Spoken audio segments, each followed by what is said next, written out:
அனைவருக்கும் வணக்கம். Welcome to TNPSC Ganesh YouTube channel. Friends, இந்த வீடியோ பதிவில் நம்ம சுரதா மற்றும் உடுமலை நாராயணகவி இவங்களை பற்றி முக்கியமான கேள்விகள் ப்ரீவியஸ் இயர் கொஸ்டின்ஸ்லேருந்து என்னங்கிறத பார்த்துடலாம். சுரதா உடுமலை நாராயணகவி ரிலேட்டடாக பார்த்திங்கன்னா ஒரு 1 or 2 கொஸ்டின்ஸ் இருக்குது. அதில் பகுத்தறிவு கவிராயர் என போற்றப்படுபவர் யாருங்கிறது தான் கேள்வி தான் தொடர்ந்து கேட்கப்பட்ட ஒரு கேள்வியாக இருக்குது. சுரதான்னா அவருடைய இயற்பெயர் என்னங்கிறது ஒரு இம்பார்ட்டண்டான கேள்வி. சுரதாவின் இயற்பெயர் ராசகோபாலன். இவருக்கு ஏன் சுரதான்னு பேர் வந்தது? இவர் பார்த்திங்கன்னா பாரதிதாசனோட தீவிர பற்று கொண்டவர், அதனால் மிகுந்த அன்பு கொண்டவர். அதனால் என்ன பண்ணிட்டாரு, அவருடைய பாரதிதாசனுடைய இயற்பெயர் சுப்புரத்தினம். எனவே என்ன பண்ணிட்டாரு, தம் பெயரை சுப்புரத்தினதாசன் என்று மாற்றிக்கொண்டார். அந்த சுப்புரத்தினதாசனோட சுருக்கம் தான் சுரதா என்பதாகும். இவருக்கு ஒரு நல்ல சிறந்த பெயர் இருக்கு. இவர் உவமை கவிஞர் என்று போற்றப்படுபவர் சுரதா. ஏன் உவமை கவிஞர் என்று போற்றப்படுகிறார்னு பார்த்தீங்கன்னா, இவர் கவிதைகளை உவமைகளை பயன்படுத்தி எழுதுவதில் சிறந்தவர். அதனால தான் உவமை கவிஞர் சுரதா என்று போற்றப்படுகிறார்.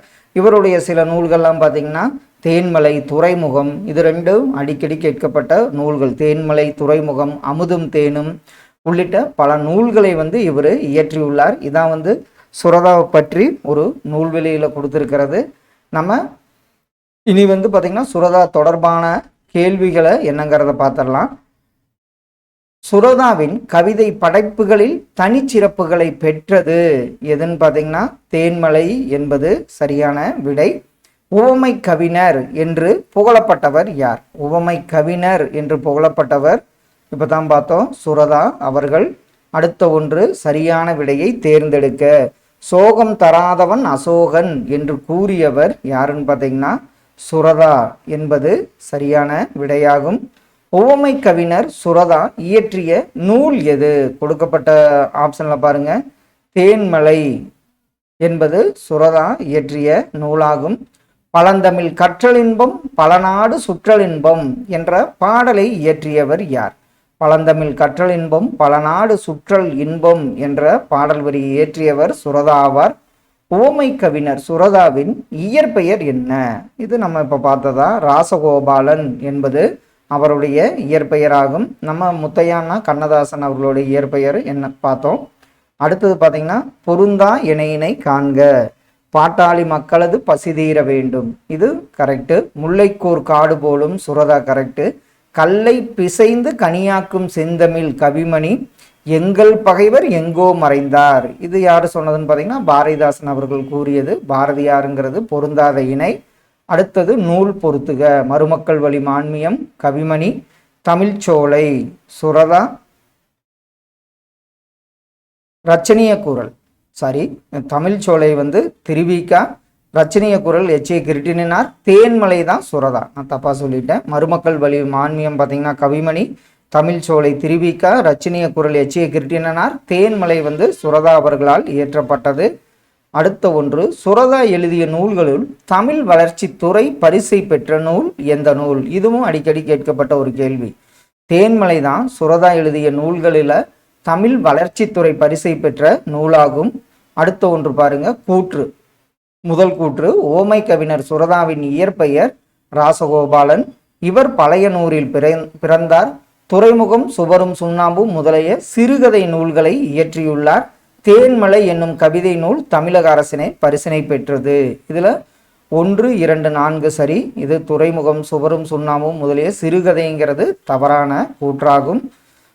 அடுத்த ஒன்று பாருங்க, உரைநடையின் சிக்கனம்தான் கவிதை, ஓங்கும் உணர்ச்சிகளின் சிக்கனம்தான் அடக்கம் என்ற கவிதை வரியின் ஆசிரியர் யாருன்னு பாருங்க, சுரதா அவர்கள் தான்.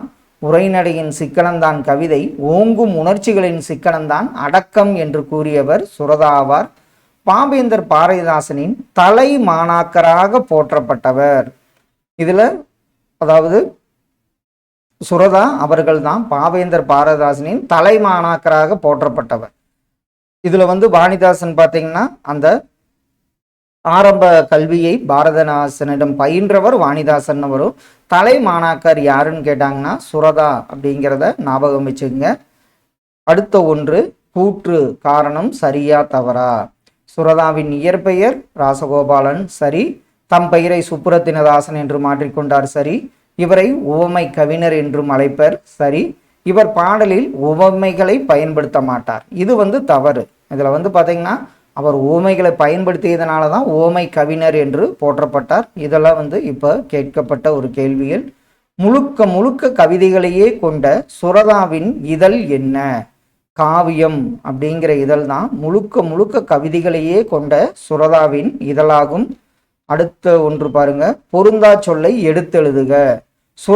சுரதா இயற்றிய நூல்களுள் இல்லாதது. இதில் அமுதும் தேனும் துறைமுகம் தேன்மலையெல்லாம் அவர் இயற்றியது. தமிழ் சிட்டு என்பது சுரதா அவர்களின் நூல்களில் இல்லாதது ஆகும். இதுவரைக்கும் பார்த்தீங்கன்னா சுரதா அவர்கள் பார்த்தோம். அடுத்தது உடுமலை நாராயண கவி. இவர் பார்த்தீங்கன்னா உடுமலை நாராயண கவி பகுத்தறிவு கவிராயர் என்று போற்றப்படுபவர் உடுமலை நாராயண கவி. இவர் அடிக்கடி கேட்கப்பட்ட ஒரு கேள்வி இதுதான். அதாவது பகுத்தறிவு கவிராயர் என அழைக்கப்படுபவர் யாருன்னு பாருங்க, உடுமலை நாராயண கவியாவார். மழை வரும் என்றே மந்திரம் செபிச்சது அந்த காலம், அது மழையை பொழிய வைக்கவே எந்திரம் வந்தது இந்த காலம் என்ற பாடலை பாடியவர் பார்த்தீங்கன்னா உடுமலை நாராயண கவிஞர் ஆவார். அடுத்தது பக்தி முக்கியம் அந்த காலம், படிப்பு முக்கியம் இந்த காலம். இப்பாடலை பாடியவரும் பார்த்தீங்கன்னா உடுமலை நாராயண கவியாவார். இதில் உடுமலை நாராயண கவி நூல் வெளி ரிலேட்டடாக கொஞ்சம் பார்த்து வச்சுங்க. இதில் பார்த்தீங்கன்னா நான் பார்த்ததுலேயே இந்த பகுத்தறிவு கவிராயர் என அழைக்கப்படுபவர் யாருங்கிறது ஒரு 7-8 கொஸ்டினில் இருக்குது. அதனால் இந்த வீடியோ பதிவில் சுரதா மற்றும் உடுமலை நாராயண கவி இவர்கள் தொடர்பான ப்ரீவியஸ் இயர் கொஸ்டின்ஸ் என்னங்கிறத பார்த்தோம். கண்டிப்பாக இது உங்கள் ரிவிஷனுக்கு யூஸ்ஃபுல்லாக இருக்குன்னு நம்புகிறோம். Thank you all.